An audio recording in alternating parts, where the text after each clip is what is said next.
quick disclaimer, this is all my opinion, and if you enjoy the film, all for you. I'm not trying to take away the joy or tell you why you shouldn't like it. I'm just expressing my frustrations for the live action. Matter of fact, I'll even say this, the live action film is good by itself. But if you compare the live action to the original, it falls flat. Abysmally so. And lastly, I'm not intentionally scrutinizing the film. I'm not trying to hate it, opposite, I'm trying to love it. And if you don't believe me, well, let's start this video with a massive praise I have for this film. A huge praise. The set pieces. I love the set pieces for the film. I love the look of Burke. I love the training arena, the dragon arena. Training arena. I love the cove. They didn't find the cove to film the scenes. They built the cove. Look at the behind the scenes. Oh yeah, all this is built, by the way. All this is built. There's no CGI nonsense like the Disney remakes. They made us a bit CGI to, polish it, the lighting and all that, but overall it was all built, handmade, which I can appreciate. I love VFX. I love actual props, actual set pieces built rather than have CGI do the rest lazily. Unless it's a background building like far away, yeah, that's allowed. But I can appreciate. So you can see there's been a level of passion poured into this film for them to go all out and build these buildings and all that, right? There has been passion put into this. But in the end of the day, it's still a cash grab, alright? It's still a cash grab. If it wasn't, you wouldn't touch the project. You wouldn't touch the project. And by the way, I've been watching a couple of interviews lately for this live action. The director of this film, Dean DeBlois, he has my respect. I was a bit harsh towards him in one of my videos where I say why bastardize the original by making a live action.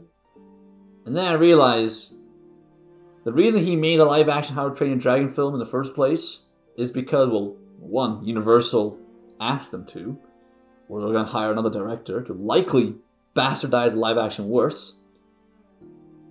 But other than that, Dean DeBlois, he said himself that he knows one day they're going to make a live action How to Train Your Dragon film, alright?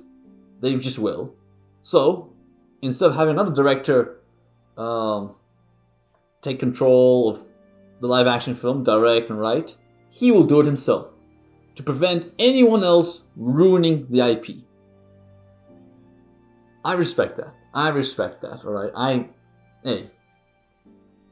Good on him. Even though he still didn't, really make it live action live up to the magic, the perfection of the original, I can still respect his intentions for the reason why this film was made, alright? In his eyes, alright? Respect. Okay? With that out the way, let's discuss what you all clicked on the video for. Me discussing the designs of each and every dragon in this film. There's 7 I'll discuss about. And spoilers, they're all worse than their animated counterpart. Yes. So, I don't think I have much more to say.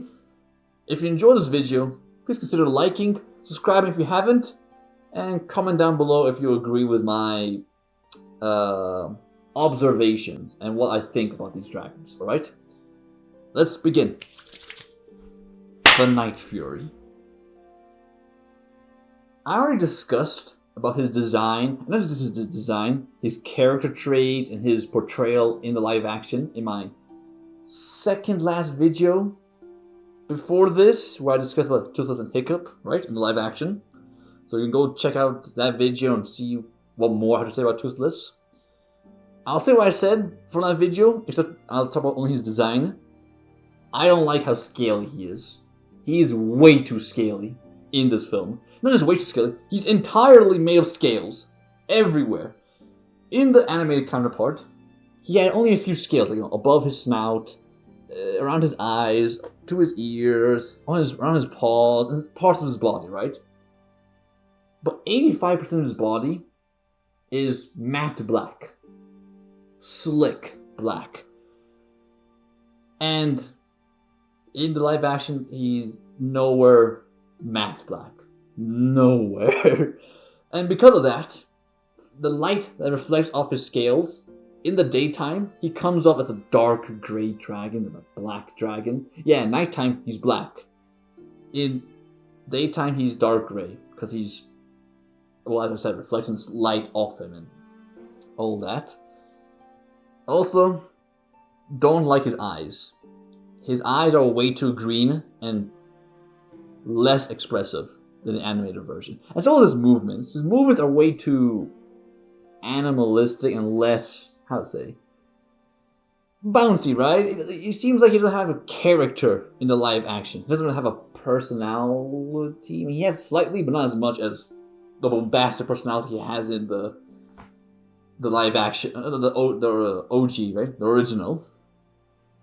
But now I think about it, it's kind of a sassy dragon like Hiccup in the original. And for my biggest critique about this Toothless, design-wise, he's the most accurate adapted dragon from the original. I know what you might be thinking, how is that a criticism? Shouldn't that be like a compliment, a praise? Yes, but here's the thing. He's the only accurately adapted dragon from the original. The rest, or at least half of the rest, are tuned down and designed to be more realistic.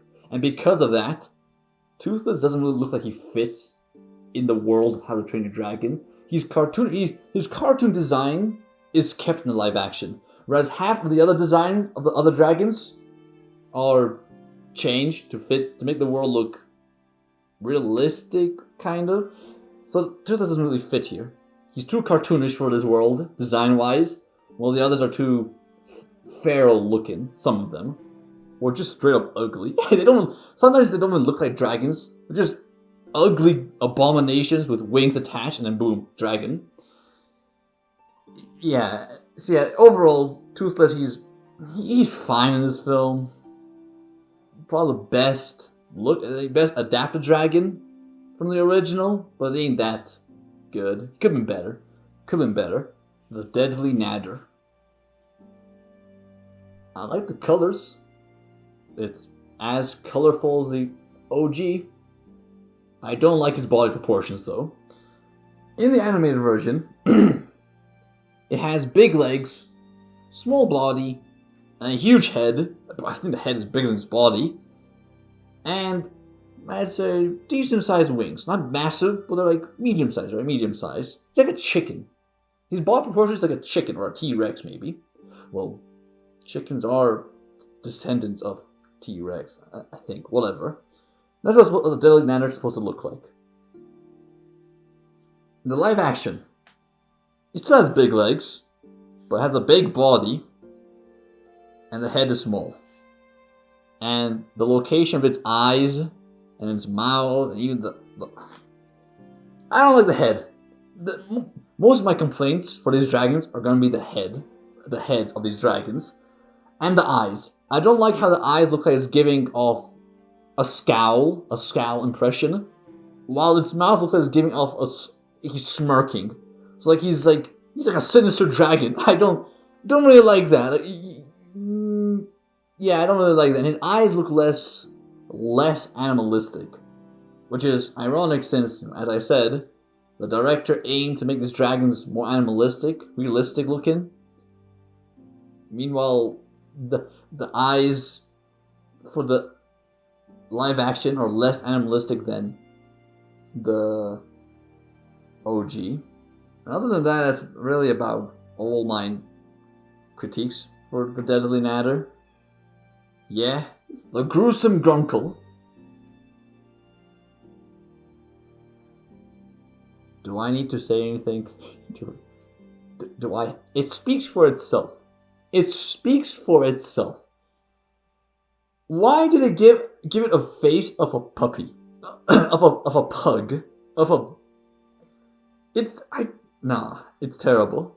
It's terrible. Even the color. The Grunkle in the OG is a mixture between brown and yellow, mainly brown. Here is bluish and gray. Why? We already have a blue and gray dragon, the Deadly Natter. We don't have a brown dragon. You're supposed to be the brown dragon, but you're not. You have an ugly face. You're fat. Wait. Well, actually, the OG is fat. You're just lame looking. I don't like. You're ugly. You're actually ugly. When I said abomination with wings attached, this is what I'm talking about. This is exactly what I'm talking about. What are you supposed to? You don't look at a dragon. You're just a mess with wings attached, and then boom, that shifts over. We got our dragon. Nah, terrible dragon. I hope in the sequel, the second live action, I hope they redesign every dragon here. I really hope they do. They definitely can. And maybe they'll get a bit of criticisms from inconsistent dragon designs. And the dragons here look different from the first live action. Why? They're designing different. The dragons look better than the first live action. I hope they do that. I really hope they do that. I pray they do that. The Monstrous Nightmare. I love one design choice they made for this dragon, and that's that we can see its slit gills on its neck, blasting out its natural oils around its body, so it can set itself ablaze like the OG. I love we can see that, and it makes sense on how it's able to set itself ablaze. I love that. That's the only phrase. This dragon is a lame, designed, generic, boring, just regular dragon. I hate how it's just lame. He looks mid. He's every dragon that existed in every fictional medieval book, and it's the head. The body's alright. I don't mind the body. Maybe it could be a little bit slimmer, and the wings are cool. It's the head. In the OG, the eyes were in the front, right? The eyes were in the front, had a long snout, and its teeth was protruding out even when its mouth is closed, alright? In the live action, he has small itty bitty eyes on each side of his head, one on each side. His snout closes in downward or upward, I don't know what it's called, and its teeth is small and doesn't protrude out. Why? Why? Is it because it wouldn't translate well the design to live action, the OG design to live action? Well, here's the answer. Don't make a live action. Don't make one then. If you're not confident to be able to translate the OG design to live action, well then don't make one. You're obviously not prepped for the job. Yeah, they got the colors right. I think they got the roar right. I don't remember the roar. And I wish it was as fast. I don't like how heavy it is too. In the OG, it was fast. Frighteningly fast for its size. I think it's out of all the dragons, including Toothless, and not including Red Death, it's the biggest dragon. And it's the fastest. So, well, would I say fastest? Well, on ground, when it's crawling, it's the fastest, alright? On flight, that would go to the Night Fury. That's what makes it terrifying in the OG. Live action, he's fast, but not that fast, and he's heavy and slow. Wait, he's fast, but then I said he's slow. Well, not as fast or as terrifying as the OG. Here, he's a generic dragon. That's it. He's a generic dragon. Nothing special to bring home about this in comparison to the OG, alright? That's all I have for this dragon. The hideous Zippleback. Aside of Toothless, this dragon is the most accurate adapted dragon from the original, aside of Toothless. Maybe even more so than Toothless. I don't know. Me? Well, here's my criticism for the dragon. The eyes. Don't like how small they shrunk his eyes. In the OG, they were huge. Huge eyes. Both for both heads. Huge eyes. In the live action, it's tiny. Real small. Why? Don't know. Don't know why they couldn't make it leave it as it was in the OG. And the wings are bigger, which I don't really mind. It adds bigger here. I guess it makes more sense to carry its huge body. Whereas in the OG, it's only big. Not only is it smaller than live action, but it's also imperfect. The wings. There's some holes on the bottom of the wing. Whereas here it's fine. Which I don't mind. The color is good on the dragon. And they made the Zippleback's necks thicker, more girthier, and I know why. If their necks are as skinny as the OG, there is no way the live-action Rough Nut would not be dragging one of the heads down. And I'm not being mean. That's just true. That's the truth. Why else would you make it thick? Why? The Terrible Terror. So all you did was add a tail and wings on a chameleon and called it a day. It's whatever. Definitely worse than the design is worse than the OG, especially since we don't get to see it that much. We only get to see it in the arena, the training arena.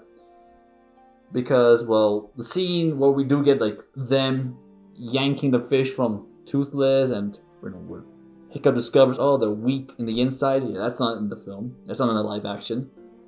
Don't know why. I think it said they're going to include that deleted scene in the digital version.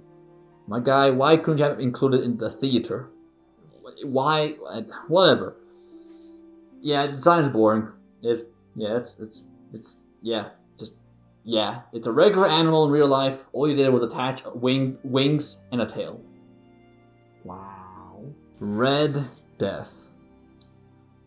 I can appreciate the fact they actually made a dragon red. Well, entirely red. It's like mostly black, and there are some red accents on the dragon. Okay, that makes there wasn't as much red on the OG, which always confuses me to why it's even called Red Death. Here there are some red. Alright, makes sense for his name. Don't like his head. He had such a menacing, iconic head in the OG. Here it's just a regular dinosaur head. He got the horn. He got 3 eyes, each on the side of his head, 6 in total. And boy, does he have some fragile teeth. There's a scene where Astrid, only in the live action, Astrid jumps. Well, I think she actually kamikazes. How did she get on the Red Death's teeth? Or on its mouth? Don't remember. It got on the Red Death's mouth, and she started hacking away the teeth, shattering each tooth as she swings her axe. One swing only. That begs the question: how is he able to eat if his teeth can easily shatter to an axe that is 1/3 the size of a toothpick for his body size, right? When he'll bite down into a dragon or accidentally bite into a rock, all his teeth will all shatter, and he would be the real Toothless. He'd be Toothless 2.0. All his teeth be gone forever. Well, until it grows back eventually. He's all right. I like the colors better than the OG. I just don't like the head. Don't like the head. The head could be better. Not pleased with the head. Yeah. I noticed an interesting pattern for every dragon here, aside of maybe Red Death. It's that all their eyes are different from the OG. They're all either shrunk, they're either placed in different parts of his head, or the color is off, and the pupil is designed differently, which I think crucially damaged these dragons. Because here's the thing about these dragons, right? In the OG, they can speak, obviously, right? They can speak, and aside of Toothless, they don't really move their bodies to express their emotions, right? Express what they're thinking. The only way we can tell what's going on in their mind, what they're feeling, is through their eyes. Through their eyes. See the emotions behind their eyes. See what they're thinking. See what they're feeling. So we can feel for them. And without that taken away in the live action, there's just nothing to feel for the dragons. They're just wild animals. And I know they're supposed to be still treated as wild animals here, but they're like treated not only as wild animals, but as intelligent animals. Here they're wild and stupid. Wild and stupid. They easily tameable. They're seen as they're more treated as pets in the live action than best friends, a long time companion in the OG. Hopefully they at least fix the design of their eyes in the How to Train Your Dragon 2 live action. I really hope they do. Or just don't make the film, but I know they're probably right now in production making the film. Probably like working on the set pieces for the film before having actors act in them yet. Alright then, I think I discussed every dragon in the live action film. Hopefully I didn't miss one. I don't think I missed one. There's a possibility I probably did. Well, if I did, let me know in the comments, right? And other than that, yeah. Have a great day or night, and I'll see you all soon. Take care.